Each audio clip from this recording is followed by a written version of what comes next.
ஹல்லேலூயா. கிறிஸ்துவுக்குள் பிரியமானவர்களே, இந்த அருமையான காலை வேளையிலும் தேவ சமூகத்துக்கு வந்த உங்கள் ஒவ்வொருவரையும் இயேசுவின் நேற்று நாமத்தினாலே அன்பின் வாழ்த்துக்கள். இந்த நாளிலும் சிலுவையின் தியானத்தை குறித்து நாம் தொடர்ந்து வாசித்து வருகிறோம். இரட்சகராகிய இயேசு கிறிஸ்து பாவிகளாகிய நமக்காக அவர் சிலுவை சுமந்தார். பாருங்க, யோவான் 19ஆம் அதிகாரம் 6ஆம் வசனத்தை அடியேன் வாசிக்கிறேன். இயேசு காடியை வாங்கின பின்பு முடிந்தது என்று சொல்லி தலையை சாய்த்து ஆவியை ஒப்பு கொடுத்தார். ஆமேன், ஹல்லேலூயா. பாருங்க, முடிந்தது என்று தோல்வியின் வார்த்தையை குறித்து அங்க ஒரு முழக்கமிடல, அவர் வெற்றியின் குரலாக எல்லாம் முடிந்ததுன்னா எனக்கு பிதாவானவர் கொடுத்த எல்லா வேலையும் நான் முடித்து தீர்த்தேன். ஆமேன், ஹல்லேலூயா.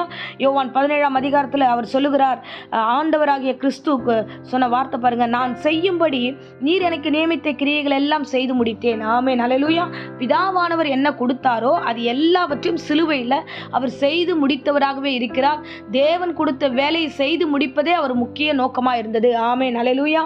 ஸோ தீர்க்கதரிசிகளுக்கு முன்னதாகவே அவருக்கு குறித்து அறிவித்திருக்கிறார்கள். சிலுவையில் இவர் பாடுகளை ஏற்றுக்கொள்வார். ஏசாயா 53 நம்ம பார்க்கிறோம்.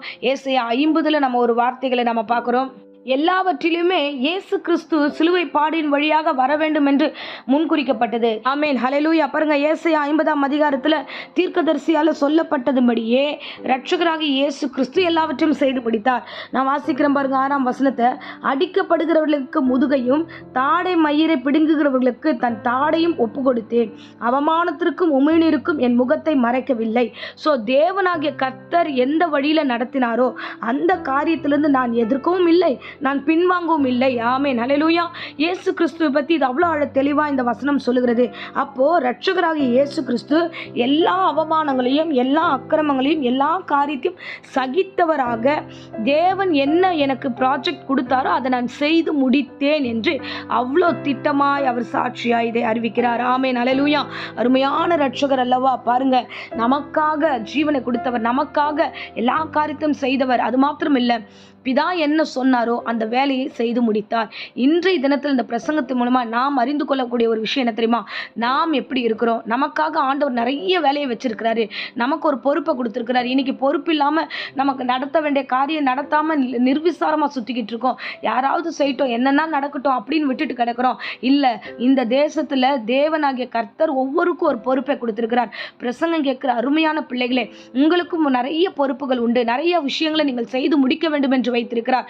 ஸோ நிறைய பேர் அதை முடிக்காமே மரித்து போனவங்களும் உண்டு, முடிக்காம தோல்வியின் முகத்தோடு வீட்டிலேயே உட்கார்ந்தவங்களும் உண்டு, முடிக்காம எந்த ஊழியத்தையும் செய்யாம ஆத்ம ஆதாயமே இல்லாம வெறும் தண்டமா நம்ம ஒன்றுக்கும் உதவாதவர்களாக இருந்தவர்களும் உண்டு. ஆனா இரட்சகராக இயேசு கிறிஸ்து பிதாவிடத்திலிருந்து வாங்கி வந்த அந்த வேலை, அவர் சொல்லின அந்த வார்த்தை, அவர் எல்லாவற்றையும் செய்து வெற்றியின் ஜெயமுள்ள ஒரு வாழ்க்கையை, அந்த வாழ்க்கையை வாழ்ந்து முடித்தார். ஆமேன், ஹல்லேலூயா. இன்றைக்கு நாமும் அந்த ஒரு தீர்மானத்தை எடுப்போம்.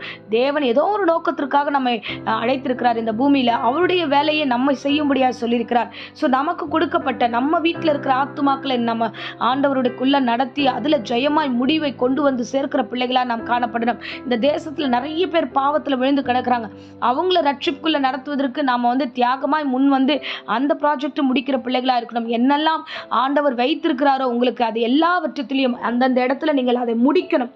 முடிக்காம தோல்வியின் முகமாய் நாம் இருக்கக்கூடாது. இரட்சகராக இயேசு கிறிஸ்து எல்லாவற்றையும் வெற்றி சிறந்தார், முடித்தேன் என்று வார்த்தை சொல்கிறார். அதுதான் வசனத்துல நம்ம வாசிக்கிறோம் பாருங்க. தீமோத்தேயுல வசனம் சொல்லுகிறது, நல்ல போராட்டத்தை போராடினேன், ஓட்டத்தை முடித்தேன், விசுவாசத்தை காத்துக்கொண்டேன். ஆமென், ஹல்லேலூயா. அப்ப நல்ல ஒரு போராட்டத்தை நாம் போராட வேண்டும், முடிக்கணும். அதுதான் ஒரு கிறிஸ்துவ வாழ்க்கையின் முக்கியமான காரியம். கையில ஒரு காரியம் எடுத்தாச்சு, ஒரு வேலைக்கு போயாச்சு, ஒரு விஷயத்தை செய்ய ஆரம்பிச்சாச்சு, ஊழியத்தை எடுத்தாச்சு, எல்லாவற்றையும் நேர்த்தியாய் பிதா இடத்துல பெற்றுக்கொண்ட இயேசு எப்படி முடித்தாரோ அதே மாதிரி நாமும் நம்ம கையில கொடுக்கப்பட்ட வேலைகளை சிறப்பாய் முடிக்கிற பிள்ளைகளாய் நாம் காணப்பட வேண்டும். ஆமேன், ஆமேன். இந்த நாளில இந்த பிரசங்கத்தின் மூலமாய் என் தேவனாகிய கர்த்தர் உங்களோடு பேசுவார். பாருங்க, நீங்க நிச்சயமாய் அந்த சிலுவையின் 6ஆம் வார்த்தையை உங்களுக்குரியதாய் எடுத்துக்கொள்ளுங்கள். உங்கள் வீட்டின் காரியங்கள், ஊழியத்தின் காரியங்கள், எல்லா காரியத்தையும் ஜெயமாய் முடித்து சாட்சிகளாய் நீங்கள் திரும்பி வருவீர்கள். ஆமேன். இப்போதும் அடியேன் உங்களுக்காக ஜெபிக்கிறேன். அன்பு ரட்சகா, இந்த அருமையான தருணத்துக்காக ஸ்தோத்திரம். ஆண்டவரே, நீர் ஆண்டவரே அப்பா எல்லாவற்றையும் செய்து முடித்தது போல நாங்களும் கர்த்தாவே எல்லாவற்றும் ஜெயமாய் செய்து முடிக்க கிருபை தருவீராக. ஒன்றையும் தரையில விடாதபடிக்கு எல்லா வேலைகளும் ஆண்டவரே அப்பா நாங்கள் செய்து முடிக்க எங்கள் ஒவ்வொருவருக்கு கிருபை தாங்க. இந்த பிரசங்கத்தை கேட்ட ஒவ்வொரு பிள்ளைகளுடைய வாழ்க்கையிலும் நிறைய காரியங்கள் பெண்டிங்கா நிக்குது ஆண்டவரே, ஒன்றும் நிறைவேறாம நிக்குது ராஜா. எல்லாவற்றும் செய்து முடிக்க இந்த பிள்ளைகளை உற்சாகப்படுத்துவீராக. எல்லாவற்றும் ஜெயமாய் திரும்பி வர கிருபை தருவீராக. அப்படியே ஆசீர்வதிப்பீராக. இந்த வேளையில கூட வியாதியோடு பலவீனத்தோடு யாராகிலும் இந்த பிரசங்கத்தை கேட்டுக்கொண்டது அவர்களுக்கு பூரண சுகத்தையும் ஆரோக்கியத்தையும் கர்த்தர் கட்டளிட்டு ஆசீர்வதித்து வழிநடத்தும் காத்துக்கொள்ளும். இம்மட்டும் இந்த 6ஆம் வார்த்தையோடு கூட எங்களோடு கூட பேசினதுக்காய் கூட ஆனகோடி ஸ்தோத்திரம். தொடர்ந்து உம்முடைய தெய்வீக கரம் எங்களோடு இருக்கட்டும். இயேசுவின் நேற்று நாமத்தில் ஜெபித்து ஒப்பு கொடுக்கிறேன் ஜீவனுள்ள நல்ல பிதாவே. ஆமேன். ஆமேன். Praise the Lord. God bless you.